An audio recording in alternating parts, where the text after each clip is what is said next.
Hello, everyone. Welcome back to Mindful Chaos. And this is your co-host, Justin. And this is Julia. And today we're going to talk about a very interesting topic regarding relationship and mindful dating. I think I definitely had a lot of challenges. Not picking the right partner, but basically had a lot of experience, relationship that was quite challenging because I didn't know myself enough. And I ended up being with people that doesn't really serve me, or we're just not compatible, but I thought we were at the time. So for me, what is mindful dating? It's actually trying to find a partner that uplifts you, helps you.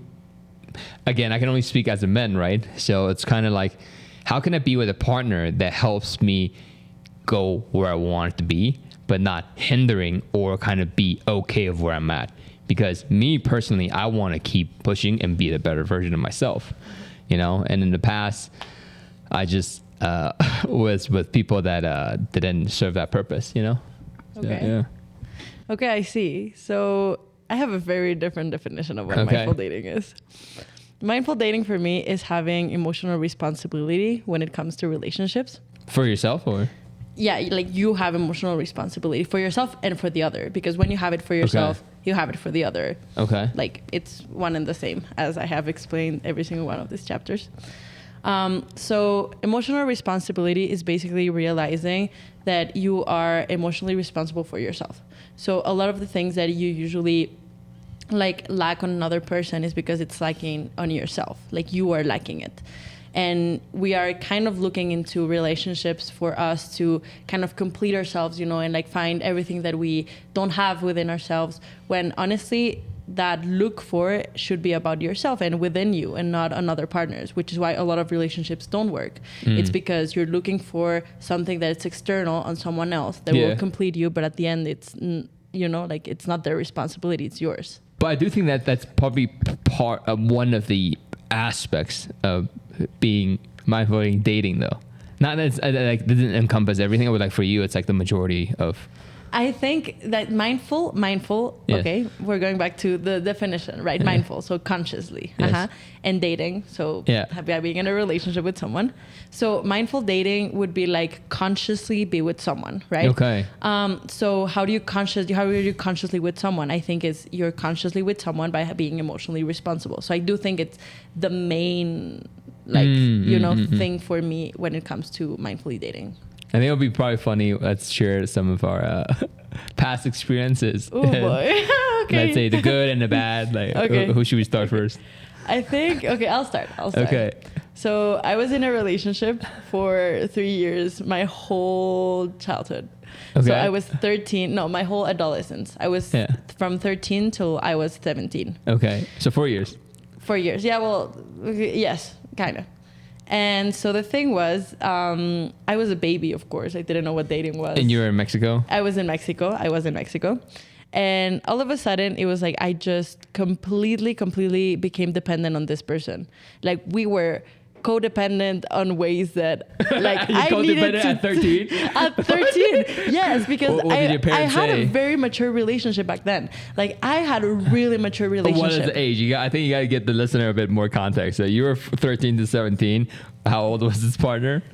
He was 1 year older than me. Okay. So both teenagers. Yes, but we were, how do I explain this? It was we had this mature relationship where we would see each other every day. We would kind of depend on each other when it came to emotional responsibilities. Okay. It was just, I don't know how to explain it. We had a relationship of a 20-year-old when we were 17 and from 13 to 17. Okay. And so this is where I learned codependence. This is where I learned that it was really important to be able to be good by myself, because I depended on this person to feel good about me, physically, because I know we talked about how I hated my body in last episode. And so I hated myself so much that he came into my life and he was like, hey, you know what? You're actually cute, you're pretty. Oh my God, yeah. So I was now I'm pretty, and I depended you were on kind him. of basically seeking approval all the time. It was only dependent on whether he told me that I was good or I was beautiful or not beautiful. Was he healthy or? To some degree. So I prefer not speaking for other people. Yeah. Oh, yeah, sure. That's fair. That's fair. Yes, That's fair. I think it's not my place to talk about this. Okay, continue. Best luck for you. Honestly, if you're seeing this, I really wish everything is doing great with you. Yeah. What? How did your family, like, you have to give the listener more context. So you're a teenager. Like, to be honest, at 13 or 14, I don't really know what love was, you know? Yes. So it was kind of like a childish love, but you were saying like you were mature. How the fuck, like? It was like mature love. I don't know how to explain it. It was like we seemed like we were married. Like, it was really like that. How about, let's see.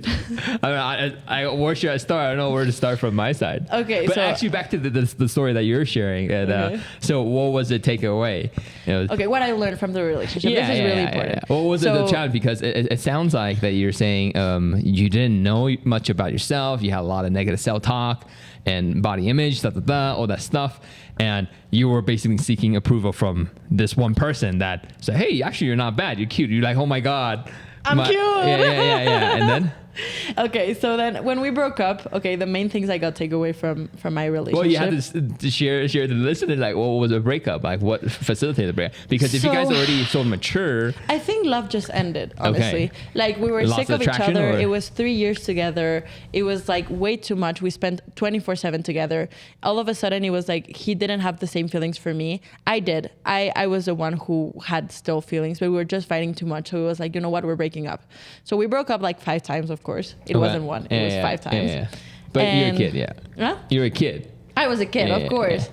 And then, like, we ended up breaking bad because he was like, he ended up in a relationship with someone else. Like, it was just a really hurtful breakup, you know? But basically what I learned from it, one is that I learned that I have predisposition for depression. Yes. I learned very much predisposition for depression that comes from bipolarity, but back then I didn't know. No, but generally I learned that first self-love comes from within. That's the main thing I came with it. Like, it's impossible to love yourself if you're not loving every single part of yourself. It doesn't depend on anyone. Also, that I love the things that I was lacking from the relationship that I was needing from the other person were things that I needed from myself. So it was like, for example, I needed you to be texting and checking on me all the time. And, you know, and then I was like, okay, but why? Why do I need this? Yeah. Like, am I not checking on myself enough? You know, am I not loving myself enough? So that's the main takeaway. That now, like, when I see my relationship, like my past relationships, I can see that I'm not needy anymore, because that neediness, you're self-sufficient. Exactly. I don't need you. I want you in my life because you're kind of making me be a better person, you know, but I don't need you to be like there for me, like in a needful way, you know what I mean? So, but okay, now I want to know about you. There's a lot. I mean, like, we do have an age gap here, right? So experience-wise, at different cultural, different age, different culture. What was your first relationship like? First one was actually like the real serious one. Like, I would say probably in college. Actually, I started late. Okay. Right. Because then I remember, like, growing up. I mean, of course, there's like girls you like, but like I wouldn't consider those a relationship. Those are just like kiddie love, if that makes sense. He's like, oh, I love you, you love me. It's like, here's a candy. It's like, dude, you don't really know what it is. You know. And that was in college? No. I'm talking about like adolescence. Okay. Like middle school, right? Okay. Elementary school, like, you know. In high school, so I left home at 15 to US and went to a boarding school in Vermont, and we're one of the few like international kids, right? So at the time, it was like we're a bit different. Like, I couldn't even speak English. So if anything, it's hard to kind of be, let's say, serious with a relationship, and it's hard to develop. But then, there's people that you are interested in, they're interested in you, they think you're exotic. But to think about the first one that's serious, I think it probably was the exchange program, and man, fuck, I'm blanking out her name, Lizzie. Okay. I just call her Miss L. Yeah. Okay. So I don't know if she'll be listening to this, but she's from Belgium. Okay. She's Belgian Chinese, and I would say that's a real kind of girlfriend that she was staying with me. I'm staying at her place, you know, and we were like in college in Shanghai because we were doing the exchange program. So that was the first one. But then again, like, it's so like non-sophisticated, if that makes sense. Okay. Then I have a better question. Yeah, I have a better question then. What are the main takeaways you have from your relationships in general? Oh, wow. Okay. So that evolved a lot Yes. throughout the years. And there are many takeaways. Okay. Okay. So this might not be chronological in time order, but I'll just point out a couple ones that's like worth mentioning. So one of the relationship I was with, I would say it's probably the most painful one I have been with. And because I was at a time that I did not know how my childhood upbringing can affect my personality. Ooh. And the child, like, not like, I wouldn't say that childhood trauma, but basically how you're raised has a lot of reflection on how you behave as an adult. And she was raised in a very turbulent household. I was raised in the, I wouldn't say stable, but definitely not a healthy household either. And because I tried to seek approval, and you guys can look into this. I don't know what kind of is. I think it's something like Freudian stuff. So I was a bit dismissive, avoidant. Okay. And she's anxious attached. Okay. So it's called attachment theory. If anybody who's interested in look into it, and there's some YouTuber, like I think her name is Thais Gibson. I looked into her quite in depth because I couldn't understand the pain that we were experiencing. And I started to realize, because growing up in Taiwanese, or at least in my upbringing, it was like, don't cry. Boys should not cry. If you cry, I'll hit you until you don't cry. Mm-hmm. So I was like, oh, okay, I don't cry. If you're angry, don't show it, right? If you're emotional, don't show it. So I suppress a lot of emotions. So when emotion comes up and people ask, hey, how you doing, Justin's like, oh yeah, I'm cool. But in fact, I'm not cool, but you suppress that. So it becomes dismissive about yourself, right? And in her case is, I learned that, let's say in a household that's like with violence and stuff, imagine your parents say, I love you, but the next moment they just kick the shit out of you. Like, but I love you. But like the kids become very, very confused. Yeah. They become anxious attached, right? And for all these kind of ups and downs, we became trauma bonding. Ooh, because she triggers mine, I trigger mine, right? Yes. So from her side, she sees stability into me. But then when she wants too much of that, I become avoidant and be like, I don't want this. I don't know what this is. But then through her, I also felt like, whoa, I feel emotion. What is this? This is so alive. You're happy. You're sad. The makeup sex is good. Like all these stuff makes you like kind of get really fucked up in your brain. Like literally your brain is probably on drugs all the time. And sex can be so toxic. Yeah. I wouldn't say sex was toxic, but it can become addictive behavior or a pacifier to address the underlying problem. And if you add the psychedelics into that, that just becomes a whole other mess. So that was a period that I was doing more psychedelics with this person, but I do not regret any of them. In fact, I still talk to her time to time, checking on her. She checks in on me, but very, very seldom. But it was one of the most painful but challenging, yet with the most lesson to learn about myself. And that goes to that, man, if you really don't have pain, and pain plus reflections equal growth, and if I didn't have that kind of experience, and I really have to appreciate that she gave me that experience. Beautiful, beautiful girl from UK, Indian ethnic backgrounds, Indian. Everybody just gets so obsessed with her eyes. I thought she had crazy eyes, and we're just very, very. One thing I learned and we both agree on this, was we're attracted, but not compatible. Okay. So you can be very physically attracted, sexually attractive, emotionally attracted, but at its core, we're not compatible, and we expect the other person to, quote unquote, fulfill you. How do you know if you're compatible with someone? It just, I would say from now looking back, if I was to kind of give suggestions, it's like, are your values and your beliefs and principle are similar? You can have different backgrounds, but like your value and beliefs, if there's a line, then I would say you're compatible. Okay. But then again, everybody's different. And I think that Western ideology of like Disney and all that, oh, you complete me. Yes. It's really a farce. And I think it's such bullshit. And especially I lived in the Philippines before COVID for almost a year. And I met like girls there. They're like, I'm just looking for that guy to complete me, to make me happy. So I literally, in their face, I say, so you are not happy by yourself? No. I gotta look for Prince Charming. I was just like, oh my God, toxic, red flag, run away. Totally. God. But that's what I mean. Like, You know? okay, but I'm gonna tell you something that really, really marked me right now, that we're saying like, oh, I'm looking for someone that completes me. I'm looking for someone that kind of like raises my heart rate, you know? Yeah. You can't have a raised heart rate though. Yes. But I also kind of learned really like this past 2 months Okay. that loving can also be a choice.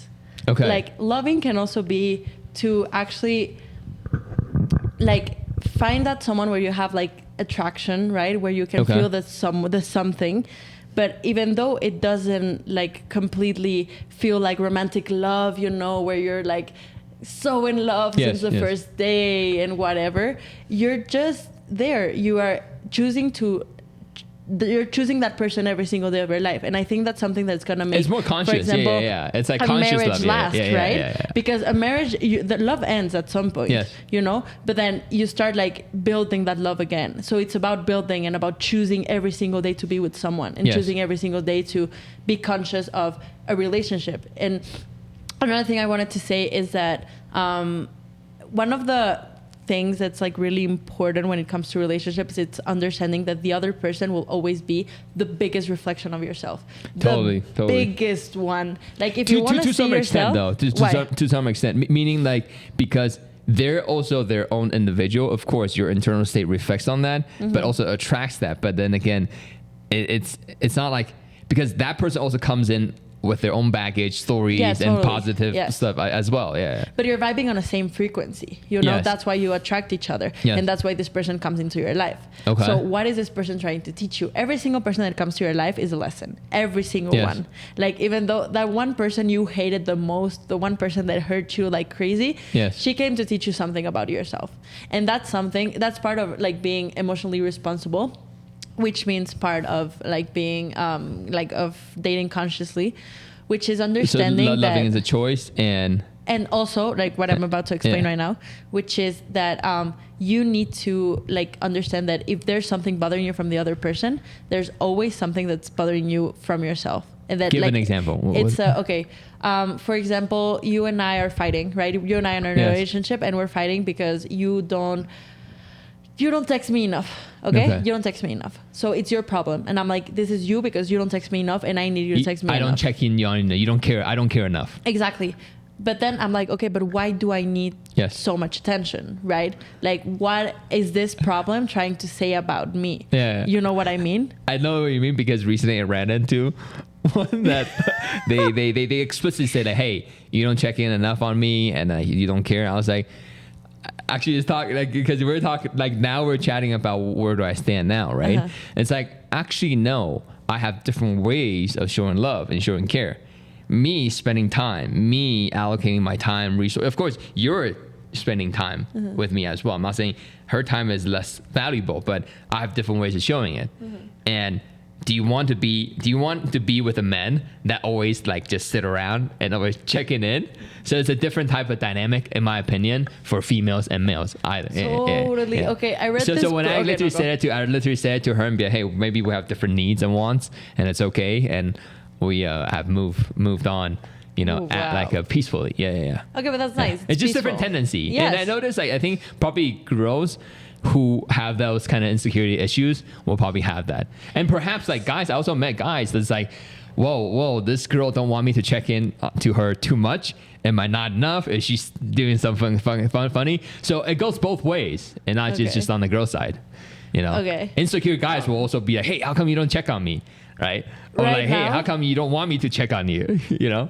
Right now you were saying something about like just peacefully saying goodbye and being like, okay, we're going different ways. Yeah. Another thing is really important is to know when to walk out of the relationship. That's part of mindful breakups. But to be clear, I'm more in the camp of there's no beginning, no end. Okay. So just because one ends doesn't mean you want to reunite and have a different path, right? But I still think that at that exact moment there's an end. Totally. There is a death of a relationship. You know, you can start it again, but there is a death somehow. Yes. So how do you know when to walk away? how do you know when to be like, okay, this is where my relationship I'm more comes. at a stage, like I'll say, like since we're talking about this now, I'm more at a stage of how to identify what's good for me, Okay. and then not saying like, okay, commit and walk away, if that makes sense. Okay. But to answer the walking away part, there's one that was very, very significant and very meaningful, impactful to me, and till this day we're actually closer than ever. Is I felt that I had to stay true to myself of who I am, and being in relationship, and I'm open to be public about this. All the relationship I've been in with has been monogamous and exclusive, right? But I feel like there's a part of my life that I haven't lived true, which is being in a more open setup. How open, how to set it up, I have no idea. I have friends in different type of setup, in poly and all that. I'm not saying I'm going to live a poly life, but I just felt like the monogamous exclusive relationship route, I have tried everything, right? And I know this will work. I'm capable of doing that given my track record, but then I felt like there's a different part of my life I haven't lived. So that being said, I have to step into my masculine role and be like, okay, I have to take leadership. I'm being true to myself, because I don't want to say, hey, I commit to you, and then later down the road be like, hey, I want to try this different stuff. Yes. Right? That will not be fair for this person. Emotional responsibility. Yes. So it was so painful for both of us at the time, but I'm very glad, and she respects me a lot. And because I also respect her, that she deserved to know the truth, right? Instead of a little voice behind Justin's ear and say, oh, you gotta try this and that, and it's like, no, like I want to be true, and I have been true, and so far I'm in a very good place that I'm so authentically me that actually just attracts people to me. So it wasn't necessarily like, oh, what to walk away. But if I were to kind of put an response to that, it's like, as a man, you really have to fucking have the balls and really own up your decision and your consequence. And I think people here, like, I don't know, living in Mexico here almost like 8 months and 7 months, I hear like horrible stories. Like guys will fucking sweet talk you, Latino lovers or something. I don't know, because I don't hang out with these kind of dudes, because I don't want to hang out with fucking like people who cheats or lies, you know, but they'll play like multiple faces. But here's the thing. I think that main problem of like people who are not like serious about this, or people who like just go into your back and do something different, it's communication. There's no communication in relationships in general. Where I've seen the relationships I've seen, people are just not telling their feelings. They're not telling how they feel. They're not saying what is bothering them, what is not bothering them. And maybe they don't know how, though. Bothering them. Huh? Yeah, but maybe they don't know how. Of course, that's a problem. Like they don't know how, because they were never taught how to communicate. But that's one of the main things that relationships are always going to have problems. Like how can you know, like how can the other person know about what you're missing if you're not communicating that? We should bring up, I think we will bring up some like experts or like therapists, totally. Like people who are more qualified than us, talking about like communication skills, like asking and like receiving, giving, and all that. Another thing I wanted to mention really quick is that when it comes to mindfully dating, I think it's really important to look for someone that actually supports you in every single sense of the way. I had my ex, he was really freaking great. We were supporting each other. We were like making each other chase our own dreams, you know, and that is something that you need from your partner. You need someone who's going to push you to be the best version of yourself. The same thing you said, right? But doing it in so many ways that you're just growing every single day. You don't want someone who's just like stepping on your toes and being like, hey, I need you here with me. No, I want you to fly. I want you to fly as high as you possibly can. Yeah. So the question, the thought-provoking question is like, what do you think the modern day of monogamy? Because monogamy, also the definition, like people can look up Esther Perel, like the monogamy change, the definition of monogamy changed over time. It was like death do us apart, only marry once in your life, right? One partner, one life. Now it's like married or like dating one for one time, one at a time. Like, do you think that's helpful, or do you think we should be more of an open and free type of setup? I'm going to tell you something. I think this is a subject that I would love to answer in another episode. Because this goes way deeper. I think this goes into like what people need in what like different sense of like how people were raised, what they're missing in their lives, like polyamory, what polyamory is. And like, I think this is a whole different conversation, right? So we would like to bring up a poly couple. I would love that. Yeah, let's do that. Let's bring them. Yes. How they. So I think this is good for today. I think this is where we should leave it for today. Okay. Yeah. So I think thank you for everybody for listening, and hopefully you guys date mindfully out there. Yes, please be very, very emotionally aware of your partner and who you're choosing, because at the end, it's the biggest reflection of yourself. So thank you. Thank you.